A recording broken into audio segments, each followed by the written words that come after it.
Hello and welcome to my channel. Let's spend a few minutes with Norwegian Wood by Haruki Murakami. This book was originally published in Japan back in 1987, and I read the Jay Rubin translation, the English translation from the year 2000, and I read this 2003 Vintage Paperback edition, which I bought used, and it turns out this was a UK edition, so I'm here in the US, but I wound up with this used UK edition. Makes me think that this book had a bit of a journey, which is kind of cool. This is the 10th of the Murakami novels that I've read, and it's the 7th that I've chatted on my channel, so I'll definitely link to those chats that I've done down in the details below if you're interested in checking those out. But how to approach this chat, so I gave some thought to this. I want to be really careful about it because I don't want to detract from a first-time reader's experience of Norwegian Wood. It is one of Murakami's earlier popular novels written in 1987, like I said, and it is one that often, I think, first-time Murakami readers read this one first, but it is, like I said, the 10th.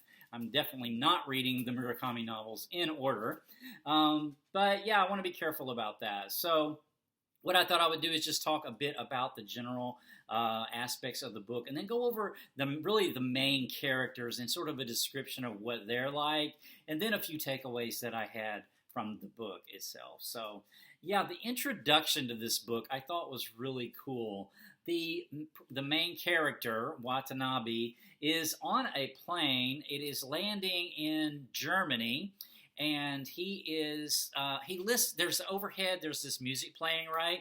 And on the music comes on is Norwegian Wood. It's an orchestral sort of muzak kind of rendition of Norwegian Wood by the Beatles. Norwegian Wood. This takes him back. It clicks a memory into his past. It's 18 years previous, and he's spending an afternoon with the woman he's in love with at the time, Naoko, and they're having a walk in sort of an autumn day, and this is what jogs the song playing, jogs his memory, and then the rest of the book is really about that year, 18 years previously, which turns out it's 1969. It's the year he's in university. He and Naoko start out, as the book starts out, or as the memory starts out, are in university, and Nyoko's actually, he has been friends with her in high school. She was the girlfriend of his best friend, whose name was Kazuki, and they had all three been really good friends. So Kazuki and Naoko had been boyfriend-girlfriend, and then Watanabe had been sort of like the best friend, right? Well, as it turns out, when they were 17, Kazuki commits suicide. And so Naoko is really an emotionally sensitive and somewhat fragile woman, young woman, and she and Watanabe both have issues in how to deal with what happened, but Naoko sort of has the added, I guess, emotional stress that her sister had also committed suicide. So Naoko and Watanabe, though, developed this relationship with each other and really developed really a love relationship. There is a description, like I said, she does have some emotional issues, and one of the things that's described about her is she has what's called a word-finding sickness. So this word-finding sickness is like when she's talking to someone, she can't find the words to say, so she just stays silent. So they call this a word-finding sickness. But she and Watanabe develop a relationship with each other, and at one point, she is saying, I have this quote here, she's telling Watanabe, are you sure you want to spend all this time with me? Because she knows that, she's got some issues, right? And he says, yeah, go ahead and, tell me whatever you need to tell me. If you need to smash me, and then I can understand you better. And she says, so if you understand me better, then what? And he says, you don't get it, do you? I said, it's not a question of what then. Some people get a kick out of reading railway timetables, and that's all they do all day. Some people make huge model boats out of matchsticks. So what's wrong if there happens to be one guy in the world who enjoys trying to understand you? I thought that was so cool, like we don't really think of a hobby as being trying to understand another person that you love, but I thought that was really kind of cool. So anyway, they have this relationship. Well, she has really a lot of trouble. As I said, she's got this word finding sickness, and so she has a lot of trouble at university, and so she winds up going to a sanatorium that I'll talk a bit more about here later. But other sort of main characters are Midori. So Midori is another woman that he meets at the university who's really this free-spirited woman who's really sort of almost in a way, quite opposite from Naoko, and Watanabe also develops a relationship with her. So it's a different type of relationship, but nevertheless also very meaningful. And then his best friend at the university, whose name is Nagasawa, I think is one of the really interesting characters. He is kind of like the perfect boy that everything seems to come easy to, right? He is studying diplomacy. He wants to go into like the foreign service, and they become friends because they share a mutual love of the Great Gatsby. And one thing that this character does is that he refuses to read any author who has been dead for less than 30 years. So he only reads authors who have been dead for more than 30 years because he doesn't want to waste his time on literature that has not been tested by time. And I thought that was kind of funny.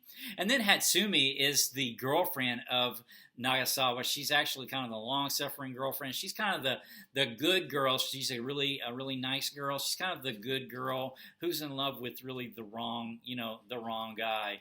And then there's the stormtrooper. So it's kind of a funny character. The stormtrooper, they call him.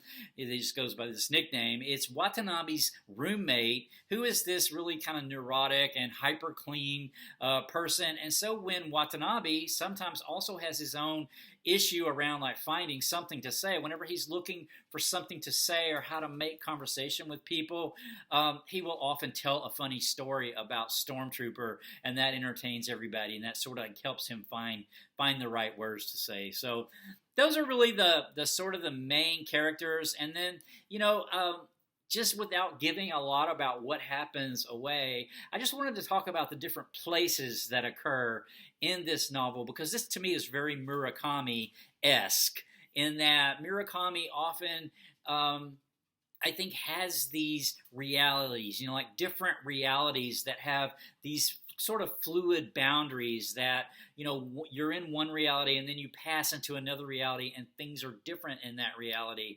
And so I think there's several of these as illustrated in this novel. The first one was this high school world of Watanabe, Kazuki, and Naoko.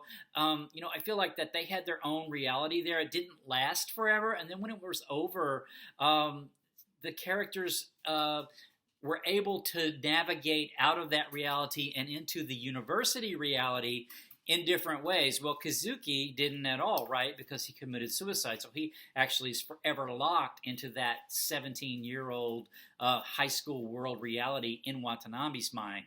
And then there's this reality of the university of 1969. This is 1969. There's a lot of student unrest. There's a student strike. And then there's other realities of that university sort of structure. And Watanabe doesn't really feel like he fits in to that structure either, that reality. He kind of comes and goes into that reality. He knows how to navigate it, but he can go into that reality and then he can very easily escape it into other realities. There's a description of an afternoon where Watanabe is just observing people at the university, and it really illustrates how he feels himself really as an outsider there. And it says, "Then I sat in the sun and observed the campus scene. 2 women students next to me were carrying on a long conversation, standing the whole time. One cradled a tennis racket to her breast with all the loving care she might give a baby, while the other held some books and a Leonard Bernstein LP. Both were pretty and obviously enjoying their discussion. From the direction of the student club building came the sound of a bass voice practicing scales. Here and there stood groups of 4 or 5 students expressing whatever opinions they happened to hold, laughing and shouting to one another. There were skateboarders in the car park, a professor with a leather briefcase in his arms crossing the car park, avoiding them. In the quadrangle, a helmeted girl student knelt on the ground, painting huge characters on a sign with something about American imperialism invading Asia. It was the usual midday university scene, but as I sat watching it with renewed attention, I became aware of something. It was, in his or her own way, everyone I saw before me looked happy. Whether they were really happy or just looked it, I couldn't tell. But they did look happy on this pleasant early afternoon in late September, and because of that, I felt a kind of loneliness new to me, as if I were the only one here who was not truly part of the scene. And I think I've experienced that before too. Where you observe like a crowd of people, it seems like everybody's in some sort of reality that you're not in, right? That they're experiencing something that you're not. You're an outside kind of observer, and I thought that was really kind of interesting. Then another place that's described in the book in detail is the sanatorium that Naoko goes to. There's another character there, Reiko, and she is the roommate of Naoko there, and that sanatorium is a place that develops its own reality. It's separate. They talk about this, like Watanabe goes and visits them there, and he, whenever he leaves there, it takes him a while to adjust again to the world outside of the sanatorium because he had gotten so used to their reality that they created inside the sanatorium. The sanatorium's pretty cool. The patients actually treat each other at the sanatorium, so I thought that was kind of interesting as well. And then Tokyo and Greater Japan are kind of places described in the book. Tokyo itself, Naoko likes to wander Tokyo. I think this is a sense of like no reality or no place. Symbolized in the book. It's where you can kind of go. She can wander around and walking around in Tokyo and sort of be free when she's just sort of aimlessly walking. And then in Greater Japan, Watanabe eventually goes on this sort of journey, this sort of sojourn for a particular reason that I won't give away, across all of Japan, which is another kind of this no place wandering that's outside of any given sort of reality that's making any demands on a person. So I hope that makes sense. Finally, before I run out of time, I wanted to talk about a couple of books. I already talked about The Great Gatsby got mentioned. There's a couple of other books mentioned here. Beneath the Wheel by Hermann Hesse, as well as The Magic Mountain by Thomas Mann. As it happened, both of these are on my reading list, and I had already purchased both of these to read, so I have them queued up to read very soon. There is a quote about Beneath the Wheel that I thought was kind of cool. I'll just read it real quick. It says, "I sat at the kitchen table, drinking my beer and reading Beneath the Wheel. I had first read the novel the year I entered school, and now, about 8 years later, here I was, reading the same book in a girl's kitchen, wearing the same undersized pajamas of her dead father.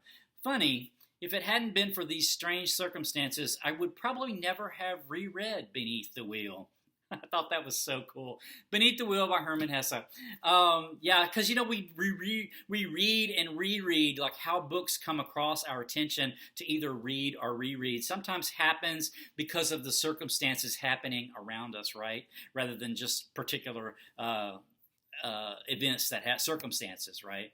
So before I ran completely out of time, this book had a lot of Murakami elements, some that were common to other books, and some that's a little bit different than some of his other works. For one, it's got more sexuality in it than a lot of the other works, but this is basically a love story, love triangle actually, kind of in a way.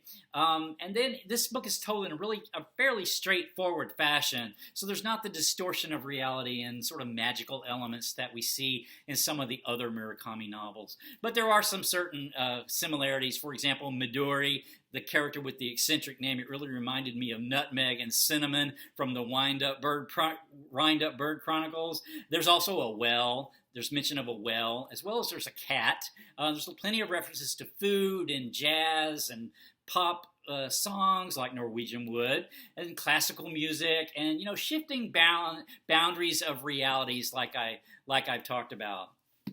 So I think I will leave the chat with that. my next chat is actually going to be Beneath the Wheel by Hermann Hesse. So until next time, take care. Bye.